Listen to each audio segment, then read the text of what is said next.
nome é Pedro Henrique Moreira Ferreira Kaufmann, eu sou médico formado aqui pela Santa Casa, sou da 54ª turma, conhecida como Várias Tretas, me formei ano passado, mas confesso que para mim tem sido difícil também largar esse osso aí de que é estar presente com o pessoal da faculdade e tal, porque no final das contas são grandes amigos e irmãos que a gente acaba criando.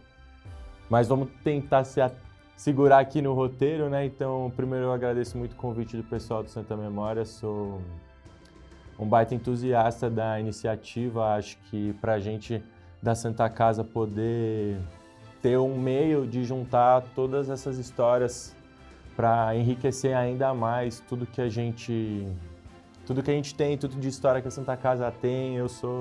Acho que o projeto já deu certo já na concepção mesmo e quero poder acompanhar de pertinho para ver cada vez mais onde tudo isso vai dar. A minha família sempre foi muito unida, meu pai é médico, ele é formado aqui pela Santa Casa, ele é da 22ª turma, conhecida como Choretas. Acho que ele não passou aqui no Santa Memória ainda, vou comentar com ele, ele tem que vir, pô, tem que cobrar. E apesar de tudo, nunca tive um incentivo da parte dele para que eu fosse médico também. Eu estudei em colégio alemão, então eu sempre tive lá em casa um apoio muito grande para que a gente gostasse de estudar línguas e tal, então a gente estudava muita coisa. E aí quando eu estava no colégio, assim, numa época mais jovem, eu imaginava que o meu caminho ali ia ser diplomata. Engraçado que hoje em dia, olhando retrospectivamente, eu enxergo que talvez a diplomacia e a medicina não tenham tantas coisas diferentes assim, ou que na verdade elas têm muitas coisas parecidas. Porque hoje em dia a gente entende mais a medicina realmente como uma ciência social, não como uma ciência ali biológica, né? Porque geralmente o pessoal quando tá no cursinho e tal, isso pra galera mais nova, né? Você fica naquela, não, você vai para áreas de exatas, humanas, biológicas, e no final acho que a medicina ela acaba englobando um pouquinho dessas três, eu acho que é toda essa magia que é muito legal. Mas que, acima de tudo, a gente, como profissional da saúde, está sempre em contato, seja com o paciente ou com outros iguais ou pessoas da área, para que a gente possa entregar a melhor qualidade assistencial em saúde, né? Então, eu acho que, ao longo do tempo, essa ideia foi caindo para mim. Meus pais contam, eu confesso que não lembro muito bem desse dia, que eu estava num dia lá no meu colégio, naquela feira de profissões, já estava mais velho ali perto de me formar, talvez primeiro, segundo ano do colegial. E aí eu tive uma palestra lá, parece que eu voltei, cheguei em casa de carona com um amigo, tinha escutado alguém que foi um aluno lá do colégio que eu estudei e que foi médico e que hoje, estava usando o alemão para aprender sei lá o que fora do país e tal, e parece que naquele momento, parece que ele era cirurgião cardíaco, pelo que meus pais contam. Curioso, porque eu também não segui nada de entrar no centro cirúrgico porque eu faço hoje em dia. Mas e aí decidi, eu optei por seguir a carreira médica mesmo, aí bati a cabeça, estudei muito e fui abençoado por poder ter passado na Santa Casa e ter ingressado com os meus colegas aí de turma, na turma 54. Quando tudo isso começou, falando agora então da parte da faculdade, né? Começa tudo muito estranho e foi muito gostoso também, eu pude participar da Intermédio só nos finais de semana, mas como um velho que ainda está muito próximo do pessoal, eu fui para o Intermédio desse ano, então parabéns também para o pessoal, ficamos vice-campeonato, mandaram super bem, mereciam ter sido campeões e é muito difícil você estar longe deles, né? Então, nesse momento eu consegui lembrar que faz anos que a gente não tinha uma Intermédio por causa da situação do Covid, que era totalmente pertinente, mas foi uma pena, foram momentos que infelizmente a gente não teve. E tá todo mundo reunido ali e voltar a enxergar os calouros, segurando os instrumentos da bateria nas costas, levando de um ginásio para o outro, ou tendo que montar o bar, ou estando dentro de quadra, aquela tensão, o time todo unido ali, você vê os calouros mais nervosos de S na cabeça. Então, isso tudo me fez lembrar muito como foi gostoso ser calouro na Santa Casa. Eu sempre acho que existe muito desse viés, né, da gente olhar as coisas lá atrás e perder um pouquinho de como elas foram na verdade, assim. A gente fica meio saudosista. Mas eu tenho certeza que para mim aquilo foi muito bom, principalmente porque na época eu também tinha passado em outras instituições e você sempre fica com aquele pezinho atrás, né? Nossa, será que eu vou para onde? Será que eu vou para cá? E tudo envolve uma construção de planos que a gente vai fazendo quando a gente é novo, né? E que na maioria das vezes, na verdade, não é nem assim. As coisas vão se construindo com o tempo, conforme as oportunidades e conforme você vai ficando mais maduro, você entende isso. Mas naquela época parecia que era a decisão da minha vida. E aí não tive dúvidas, uma vez que eu fui aprovado na Santa Casa de vir para cá, primeiro por ser uma instituição maravilhosa, super bem reconhecida, e também por essa questão do meu pai, assim, eu acho que é algo que eu e ele a gente carrega muito de ser muito gostoso, a gente pertencer os dois à mesma instituição e, acima de tudo, ser uma instituição super forte. Tanto que quando eu me formei, no 6º ano, foi super gostoso, nós dois de ladinho lá, o logo da Santa Casa, batendo foto. Ele, no primeiro dia que eu vim fazer a matrícula, não teve como, eu falei, pai, não, deixa que eu vou sozinho, ou deixa que eu vou com a minha mãe, que minha mãe é advogada, não tem nada a ver com a medicina, ela me deixaria curtir mais aquele momento de conhecer o centro acadêmico, de passear a primeira vez, que eu nunca tinha entrado aqui dentro dos tijolinhos da Santa Casa. E aí meu pai grudou do meu lado e falou, não, filho, eu vou com você. Aí a gente subiu aqui no outro prédio que tem ali na frente da Santa Casa, né, conhecido carinhosamente como o 61. Lembro da gente subir o elevador, aquela coisa, meu pai já, esse prédio aqui não tinha na minha época, tal. Aí a gente subiu, entrou na salinha, preencheu os papéis da matrícula, pegou o boleto, sei lá o que mais. E aí chegou a hora do pessoal da Atlética vir, assim, eles super vieram, falaram, não, vamos lá conhecer o Cama, você sabe o que é a competição dos calouros que vai rolar durante esses próximos meses, você tem que vir treinar, tem a bateria, aí o pessoal do Cama vem se apresentar, enfim, toda aquela coisa de quando você é calouro. E aí, no final das contas, o jogo virou, né? Veio esse pessoal do Atlético, esse pessoal do Cama, todo mundo veio querer me ensinar alguma coisa, e no final quem acabou levando uma lição foram eles, porque eles viam. Aí meu pai andando pela Santa Casa e todos eles iam, posso te explicar o hospital? Meu pai, não, ficou quieto, deixou eles explicarem, perfeito, mas na minha época, o pessoal daquela época fala muito da toca também, né, que infelizmente hoje não é a mesma coisa, apesar de existir lá, a toca que pelo menos já é um espaço muito agradável pra gente hoje como funcionário da Santa Casa, mas naquela época parece que, pelo que meu pai conta, era onde todos os alunos interagiam, almoço, lanche, tava todo mundo lá. Enfim, aí ele foi pontuando um monte de coisa, um monte de história e foi um momento super agradável, assim. E com o tempo também eu fui ficando mais maduro de tirar um pouco, sabe essa coisa quando você é adolescente, assim, eu não quero o meu pai por perto e tal, aí por tentar virar o jogo, falar, não, eu quero cada vez ele mais próximo desses eventos da Santa Casa, que enfim, esses que a gente pode estar juntos, né? Que a gente estivesse lá e aproveitasse como vários outros aconteceram aí ao longo desses 6 anos na faculdade. Bom, as coisas foram indo, primeiro ano então foi muito gostoso, eu me aventurei na Calomed, competição dos calouros, vesti ali o pacote completo que é ser um aluno recém-chegado à Santa Casa, então participava dos treinos, tentava estudar de noite, ia mal nas provas, depois recuperava para não ter que fazer o exame no final do ano, que para mim fazer exame era inaceitável, porque eu vinha de uma escola muito tradicional, não vou pegar exame, aí peguei, você cai do cavalo, costuma a entender o que é um estudo dentro da faculdade, porque é muito diferente de quando você está fora. E no fim, eu participei durante 2 anos também do pessoal do futebol da Santa Casa. Foram momentos muito legais, assim, de ter essa experiência de pertencer a um time, que é algo que eu nunca tinha tido. Mas jogar bola, para falar a verdade, não era comigo, eu não jogo bem bola. Eu gostava da resenha, estar lá com o pessoal, e aí o momento que eu percebi que eu gostava mais de estar no banco, conversando com todo mundo, do que estar dentro lá de quadro ou do campo, jogando bola de verdade, eu falei, não, isso aqui não é para mim, melhor deixar para as outras pessoas que têm um interesse maior. E desde sempre, minha grande paixão na faculdade, eu conheço vários amigos que vieram aqui no Santa Memória que com certeza falam sobre isso, que é a Bato Santa, que é a maior bateria do meio médico que já existiu, tem mais de 50 anos de história. E eu comecei dentro da Bato Santa como um calouro, aprendendo carregando os instrumentos, depois afinando os instrumentos, aprendendo a mexer com eles, a entrar em contato com eles. Depois, você, dentro da batu, né, você vai aprendendo os instrumentos. Conforme mais complexos eles são, você vai aprender quando você estiver mais velho, porque você começa com o mais simples, que aquilo vai te botando dentro daquela batucada toda, tal, para você entrar no molejo e um dia conseguir aprender o instrumento mais complexo.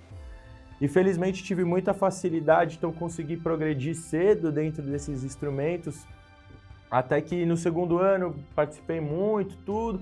No terceiro ano eu fui diretor, que para os esportes é conhecido como diretor de modalidade, né? Esse diretor da bateria, ele é responsável por tudo, assim. Se ninguém algum dia explicou isso aqui para vocês, eu vou tentar resumir em poucas palavras, mas ele é a representação da bateria dentro da faculdade, então tem que conversar com o diretor por causa disso. Tem o pessoal do sexto ano que sempre está por trás e colabora, mas às vezes não tem disponibilidade, tá? Época de prova, não sei, terceiro ano, vai lá, você tem que aprender a conversar com o diretor da faculdade, porque é uma responsabilidade gigante. Tem o pessoal da atlética, tem que estar em contato com a gente, diretor da bateria, vai ter ensaio, sei lá onde, como que a gente vai levar os instrumentos até lá? É van, é Uber, a gente vai pegar os nossos carros e dividir? Quantos carros são precisos? Quem que vai afinar os instrumentos hoje? Os instrumentos, eles podem estar afinados de uma forma mais grave, de uma forma mais aguda. Quem que vai definir isso? Quem que vai ali na mão, tal, falar para os calouros, esse aqui você precisa afinar um pouquinho mais agudo, esse aqui você precisa afinar um pouco mais grave. Então, aquilo ali foi provavelmente a primeira grande responsabilidade que eu tive o prazer de ter, que é tomar conta de tudo isso, inclusive a parte financeira. Você tem que estar ali manejando, vamos fazer um produto, vamos levar aqui, vender para o pessoal e aí com esse dinheiro a gente vai usar para pagar o ensaio, porque a gente vai tocar no final do ano da formatura da turma que está saindo da faculdade. Enfim, são tantas as funções que eu vesti essa camisa por completo. Eu vivia isso, passava o dia, a noite pensando nisso. Em casa foi conflituante pra caramba, porque eu entrava no carro, eu começava a batucar assim, ó. E ficava no carro batucando, aí meu irmão, para, estamos viajando aqui 3 horas, no carro você vai ficar batucando o tempo todo, e aquilo até foi algo que eu tive que trabalhar, segurar minha mão, ficar sentado em cima da mão, tá? Segurava a mão aqui atrás, porque realmente estava viciado nisso tudo, e foi muito bom enquanto durou. E com o final desse projeto, que era ser diretor, que eu fui com outras 2 pessoas, a Luísa e o Danilo, também da minha turma, veio a responsabilidade de ser o mestre puxador da bateria, que geralmente uma responsabilidade que é passada de 3 em 3 anos, então eu fui abençoado por estar exatamente naquela janela de ser a pessoa mais nova a poder receber essa responsabilidade, que é ótimo, porque eu teria ainda mais 3 anos de faculdade para melhorar essa responsabilidade, me aperfeiçoar como músico, como puxador, e essa responsabilidade veio para mim. E foi sempre tudo que eu sonhei. Quando eu era calouro, eu já olhava ali o cara que puxava, que é o Marcelo Calado, eu falava, eu quero ser ele. Mas eu não compartilhava isso com ninguém, eu guardava isso lá no fundo do meu coração, que é aquela coisa. Quando o segredo é muito bom e alguém sabe, estraga, né? Então eu queria guardar aquilo pra mim e as coisas foram se construindo de tal forma que eu conquistei aquilo e foi, acho que uma fase mais feliz da minha vida, assim, como puxador da bateria, porque a batu é um ambiente muito família, a gente tem, fora os acadêmicos, que são entre 20 e 30, tem um grupão que a gente chama aqui de velhos, né, que são as pessoas recém-formadas, que amam estar lá. Então o contato que a gente tem com eles é muito frequente, eles aparecem no ensaio, a gente marca ensaio fora para eles estarem lá também, para a gente bater um papo. E tá com eles era tudo de bom, tá tocando era tudo de bom. Eu passava noites, a nossa apresentação na formatura no final do ano, geralmente as baterias que chegam de várias escolas, né, inclusive não médicas, o que elas fazem? Acabou ali a valsa, né, sabe que o pessoal dançou e tal, o pessoal vai entrar a bateria agora. Entra a bateria, só com os instrumentos típicos de bateria mesmo. Eles puxam lá 1, 2 músicas da Santa Casa ou da respectiva faculdade, cantam, chamam todo mundo para cantar, puxam um grito final. Em 15, 20 minutos aquilo acabou, eles guardam os instrumentos e essa foi a festa. A batu não, já faz acho que mais de 10 anos que a gente colocou essa tradição de que a gente seria uma atração da festa. Então, você contrata lá a Anitta, Monobloco, nem sei se pode ficar falando o nome dessas coisas aqui, mas, enfim, estão lá esses artistas e a gente se coloca no meio deles, a gente vai abrir o show deles. E aí nossa apresentação costuma durar 45, 50 minutos, as quais a gente toca músicas de verdade, com banda, cavaquinho, guitarra, baixo, bateria, saxofone, trompete, uma voz, backing vocal e por aí vai. Então é uma super produção. E você tá puxando a bateria, me dava a responsabilidade de inventar as músicas, de pegar as músicas que eu gostaria que a gente apresentasse, de transformar essa linguagem da percussão em algo que a gente batucasse e casasse legal, de que fluísse, fosse uma apresentação dinâmica, que, acima de tudo, o público, que são os formandos, os convidados, estivessem aproveitando a nossa apresentação como se estivesse apresentando ali o Monobloco ou qualquer outra pessoa.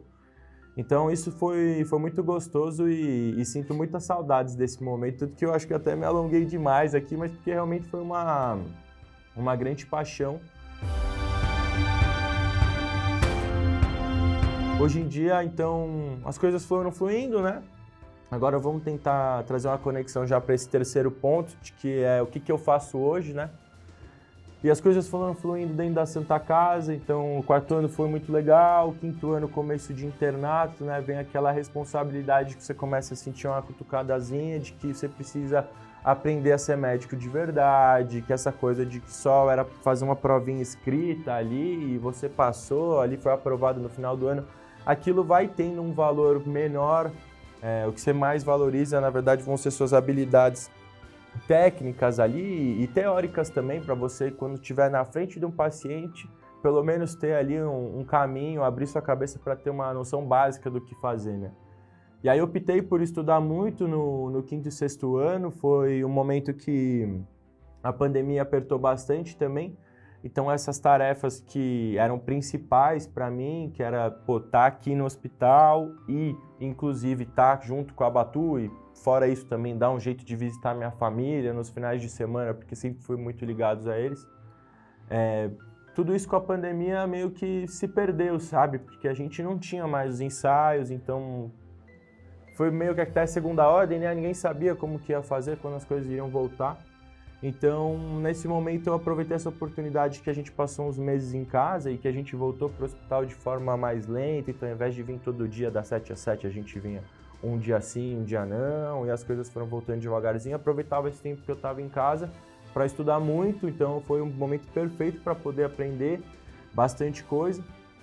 E chegou o momento de escolha de especialidade, né? Então, conforme você passa o quinto ano, eu me deixei aproveitar muito tudo que a Santa Casa tinha a oferecer, até cheguei a fazer vários plantõezinhos voluntários ali, de, pô, quero estar um dia aqui na cirurgia para conhecer, deixa eu entrar nessa cirurgia, deixa eu ver como é esse procedimento, para ver onde eu me encontrava. E aí a grande questão foi que eu percebi que não conseguia me encontrar em nada muito específico, assim. Talvez o que eu queria era algo que nenhuma especialidade, nenhuma residência médica dava assim na lata. Essa aqui é a escolha óbvia para o que você busca, né? E aí comecei um trabalho interno de como que eu vou fazer para tomar essa decisão.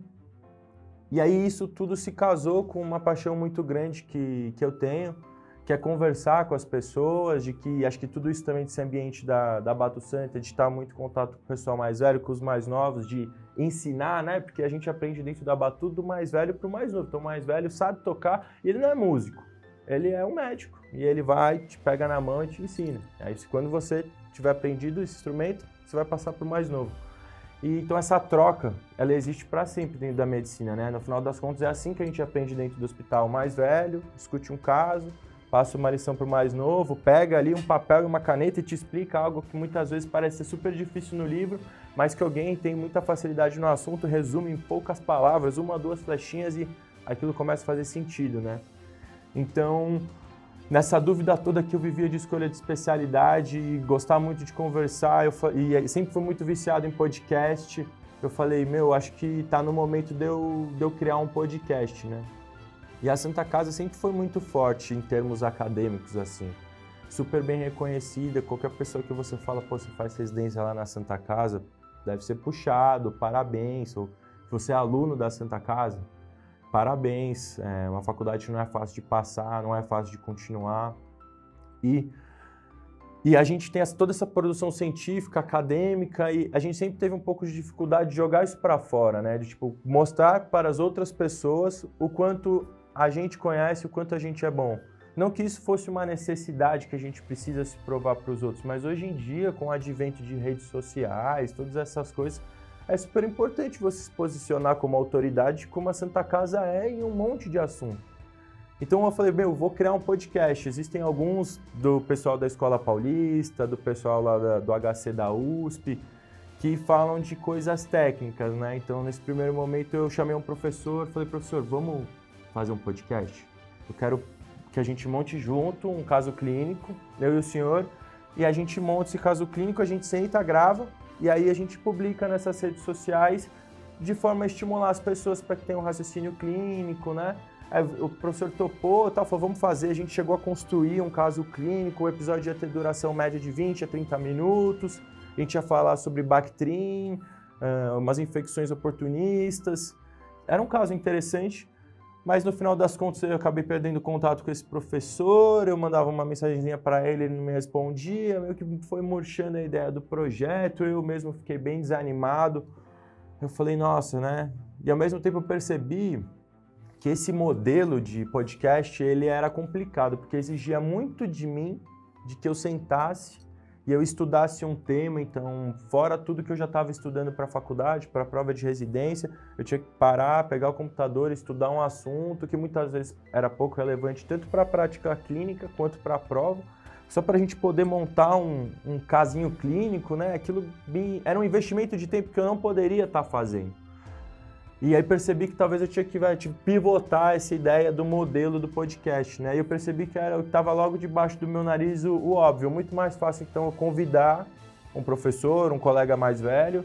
Vamos conversar sobre a sua trajetória, o que você fez durante a sua vida que te torna tão especial hoje em dia, quais foram os caminhos que você seguiu, e aquilo me trouxe um pouco também de compartilhar essa dor que eu tinha de escolher uma especialidade. Porque eu aproveitava e fazia, enquanto eu estava gravando um episódio, eu fazia uma consultoria grátis ali para mim mesmo. Então, é algo que a gente grava. Eu tenho um benefício gigante de estar gravando, porque eu aprendo muito com esses férias que a gente grava hoje em dia. E, além disso, a gente consegue transmitir para as outras pessoas um pouquinho do que a gente está tendo a oportunidade de conhecer ali naquela 1 hora de gravação. Então, a gente tem um modelo de gravação hoje que o nome do podcast chama Se os Tijolos Falassem. Ele é em homenagem realmente aqui à minha casa e dos outros 2 meninos que estão acompanhando esse projeto comigo, que é o Brunão e o Guilherme. O Brunão da turma 54 e o Guilherme da 56. E a ideia é que, o que acontece, né? Tem aquela... Me fugiu a expressão certinha, mas tem aquela expressão que a gente usa, né? Ah, se essas paredes falassem, né? E a Santa Casa é feita de muitos tijolinhos. Imagina se a gente tivesse a oportunidade de conversar com esses tijolinhos centenários que estão ali. E no final das contas, cada pessoa que passou pela Santa Casa, ela deixou ali. A gente sempre fala isso para as pessoas mais novas que se formam. Você deixou tua marca, deixou teu tijolinho ali. Então, se eu puder pegar aquele tijolinho e ele me contar um pouquinho da história de tudo que ele aprendeu, quem vai sair feliz de toda essa conversa sou eu, por estar aprendendo tanto.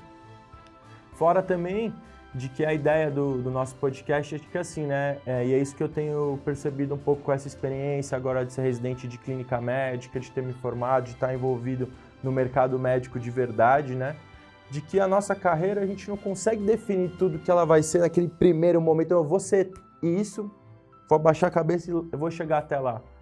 Ela é bem dinâmica, então no primeiro momento você põe um tijolinho, aí você constrói um pouco mais, você põe um do lado, um terceiro, se formou uma base, aí você vai colocando mais um, as experiências da sua vida vão se somando ali até que eventualmente você tem uma parede. Agora, se essa parede vai formar um cômodo para esse lado e a gente vai construir as outras paredes aqui, ou se eventualmente essa parede que você formou, ela vai construir um cômodo para trás, e pouco a pouco você vai construindo seus cômodos até que isso vire uma casinha, então...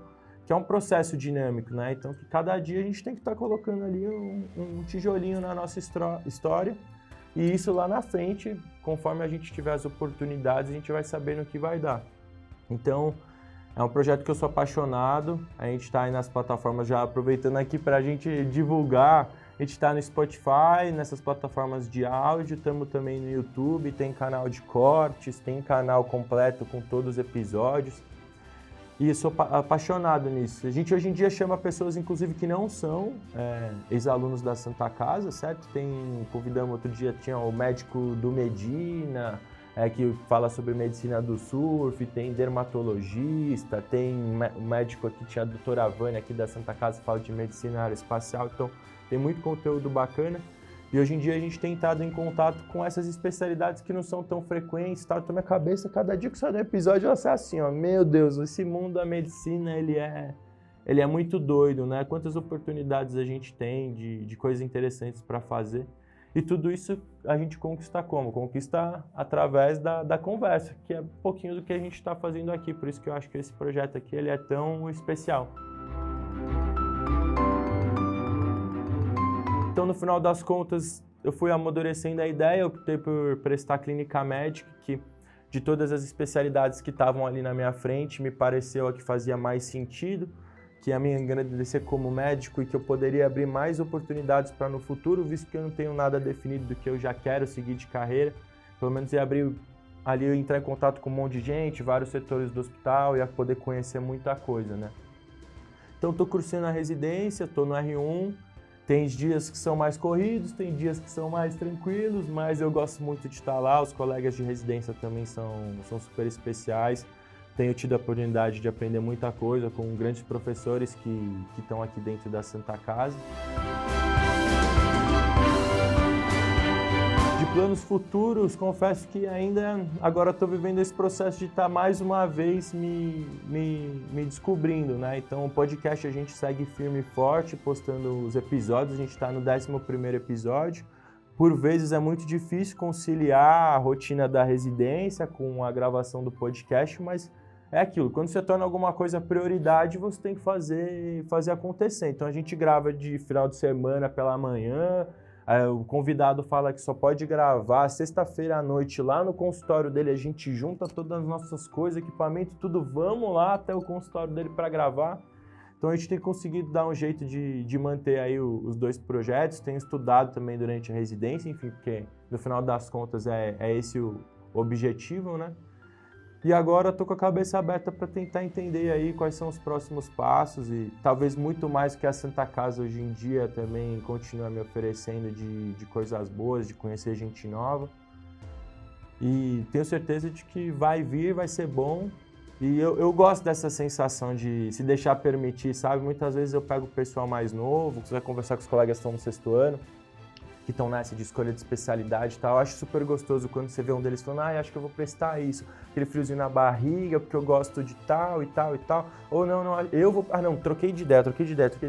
Essa sensação de que a medicina permite de você, a qualquer momento, perceber que o que você está fazendo não faz mais sentido e você quiser trocar de rumo, lógico que tem um preço, não um preço necessariamente financeiro, né, mas um preço ali de talvez de tempo, um investimento, de família, enfim, de você conciliar ali suas prioridades, mas de que é possível, ao contrário de muitas profissões, e isso é muito belo.